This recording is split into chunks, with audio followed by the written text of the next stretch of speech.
E sobre este assunto do raciocinar, conforme já foi explicado, o livro dá uma forte defesa na ideia de que o dilúvio foi um evento global e não local, conforme algumas pessoas defendem.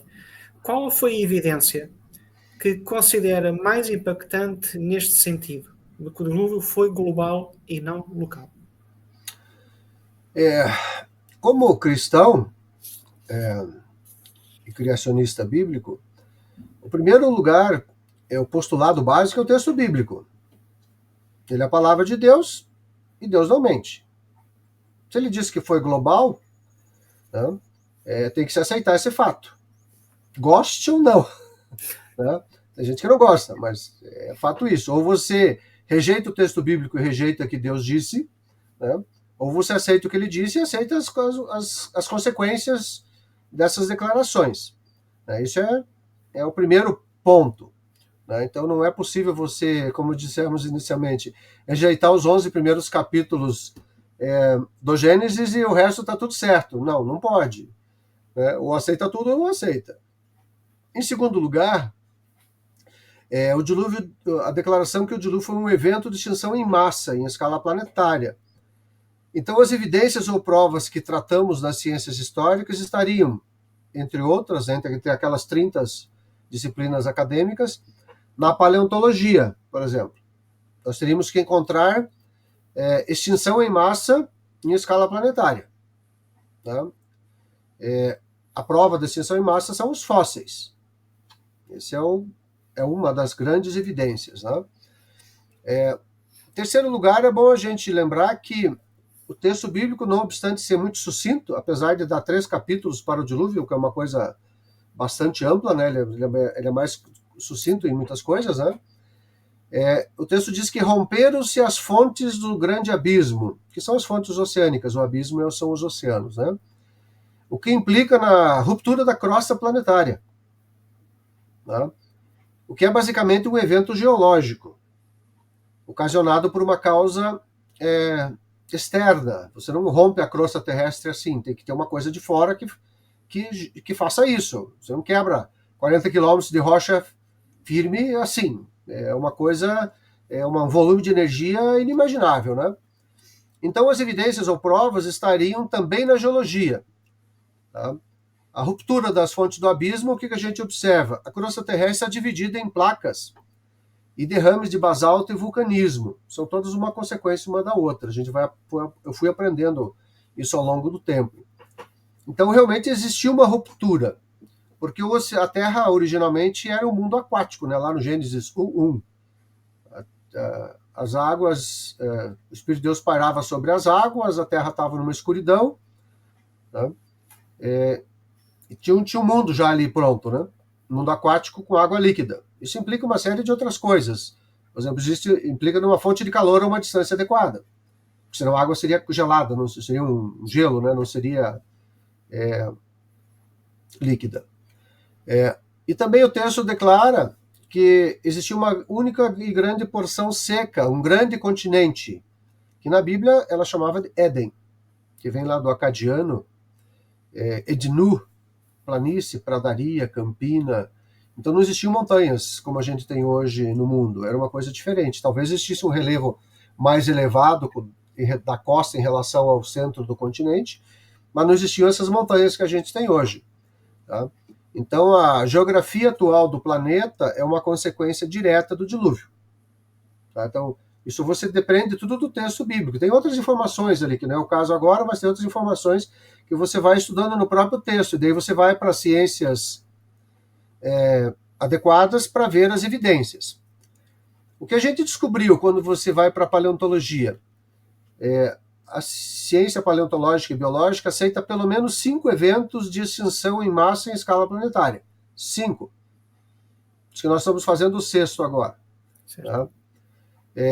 Originada por diversas causas, observadas tanto pelos geólogos quanto pelos paleontólogos, que acabam trabalhando em conjunto, e que poderiam ser perfeitamente integradas em um único evento congruente. Tá? Então, existe evento de extinção em massa? Sim, então o texto bíblico está de acordo. Só que a Bíblia diz que é um evento e a geologia, a paleontologia e a biologia diz que foram pelo menos 5 eventos. Aí cada evento desse eles têm uma determinadas causas. Só que quando você analisa isso nos detalhes, você vê que a causa para cada um deles é a mesma. Sim. Tá? Você tem lá vulcanismo, você tem meteoros, você tem gases tóxicos, tem oceano quente, oceano anóxico, sem oxigênio, enfim, você acaba coletando tudo isso. E uma coisa interessante que acaba ligando tudo isso é o metal chamado irídio, que é do grupo da platina, metal muito pesado, que é comum em meteoros metálicos, mas é incomum na superfície terrestre. Então, tudo o irídio que tem na superfície veio, teoricamente, de meteoros. E lá na formação planetária, na teoria da formação planetária, esse metal afundou para o núcleo da Terra juntamente com o níquel e com o ferro, né? Então, por exemplo, até o século XVIII e XIX, os fósseis e as camadas sedimentares que a gente observa no planeta todo eram considerados como evidência do dilúvio lá da Bíblia. Era esse o entendimento até aquela época. Mas, no século XIX, você lembra que Darwin entrou na parada, entrou James Hutton, Charles Lyell e Benoit, o outro francês, Benoit de Maillet, né, em que eles incluíram na ciência da época o conceito de tempo profundo.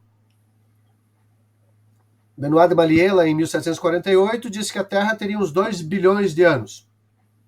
A Bíblia diz que o mundo, pelo menos o mundo habitável, teria cerca de 6 a 7 mil anos, se você usar o texto Massoreta ou se usar o texto da Septuaginta, entre 6 a 7 mil anos. James Hutton, em 1785, disse que o tempo era imenso e que não precisava de um dilúvio. Tá? Charles Lyell, em 1830, disse que o mundo era profundamente antigo e criou a hipótese lá do uniformitarismo. Os eventos do presente explicariam os eventos do passado. Só que quando você analisa os eventos do passado, eles eram muito mais energéticos do que os eventos do presente. A violência do mundo antigo em termos de eventos naturais, vulcanismo, terremotos, essas coisas eram muito, muito mais fortes, muito maiores do que nós temos hoje. E Charles Darwin descreveu a origem das espécies, né, em que ele utilizou esses autores, né, deu a compreensão, porque ele precisava, para a teoria de evolução, um tempo muito longo para que o acaso agisse, se é que isso seria possível. Tá? É isso que ele incorporou no livro dele. A origem das espécies por meio da seleção natural ou preservação das raças favorecidas pela luta da vida. Eu estudei isso em economia, por incrível que pareça. Tem um economista antigo que tratava dessas coisas, que a população ia crescer muito e as pessoas teriam que lutar para comer. Sim. Né? As águas do dilúvio implica que as fontes do abismo implica que ele jogou água do oceano para cima do continente, através das fontes oceânicas, né? Faz as águas subirem. Isso geraria uma enorme erosão planetária e posterior sedimentação pela presença de água, porque a erosão, a gente vê nas enchentes, todo dia tem enchente. Ontem, deu uma enchente relâmpago lá no Texas, matou um monte de gente, inclusive um pessoal cristão que estava acampado num determinado lugar. A enchente veio e levou todo mundo, né? Uma tragédia. Tá? Hoje nós temos o quê? 75% da crosta terrestre, da crosta imersa, né? É camada sedimentar, são rochas sedimentares, rochas cuja formação é de erosão das camadas que existiram no tempo passado. Então você tem efetivamente uma erosão planetária, porque depois que isso aconteceu, nunca mais aconteceu. As camadas estão todas aí, os fósseis estão todos aí, ou seja, nunca mais isso aconteceu novamente, nunca mais erodiu. Tá? Então isso trouxe grandes evidências de principalmente 3 grandes áreas: geologia, paleontologia e biologia, né, de que realmente aconteceu um evento de extinção em massa que erodiu a crosta do planeta, tanto da crosta das plantas, esse solo arável, né, como a rocha abaixo dessa parte, digamos, terra, a terra arável, né, que tem alguns lugares muitos metros de profundidade, outros são mais rasas. Isso tudo foi corroído e acabou se depositando na presença de água.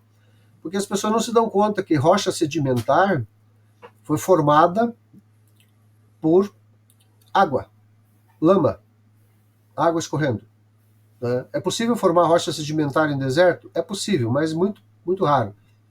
né? Então, houve um processo erosivo planetário enorme.